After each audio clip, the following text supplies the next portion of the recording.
کہ کشمیریوں نے جو زمین ہے زیادہ ملی ہوئی ہے، کس طرح سے دیکھتے ہیں؟ دیکھیے جموں کشمیر کے لوگ یہاں کے رہنے والے ہیں، اسٹیٹ سبجیکٹس ہے، اور ایک ایسا اسٹیٹمنٹ کشمیریوں کے خلاف دینا sweeping statement without any basis, it's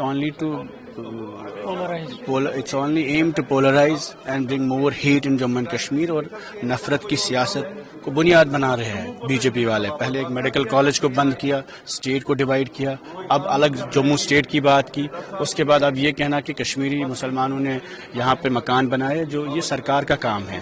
اور ہم آلریڈی یہ کہہ رہے ہیں کہ جموں کشمیر میں جتنے بھی لوگ کاشترائی میں رہتے ہیں، غریب لوگ جو اسٹیٹ لینڈ میں، ان کے مکان ریگولرائز ہونے چاہیے، نہ کہ مکانوں سے اجاڑا جائے. تو یہاں کے لوگ ہیں، ان کا حق ہے کہیں پہ بھی رہنا ہے، اور گورنمنٹ تھنکس کہیں انکروچر ہے، اس کو مذہب کے ترازو سے نہ دیکھیں، مذہب کی نظر سے نہ دیکھیں، بلکہ اس کو کمپیشنیٹلی دیکھیں. آج آلریڈی لینڈ ٹو لینڈ لیس ایک اسکیم چل رہی ہے، ہوم ٹو ہوم لیس. تو کسی بھی شخص جو سرکاری زمین میں رہتا ہے اس کو نکالا نہیں جا سکتا، بلکہ اس زمین کو ریگولرائز کرنا چاہیے.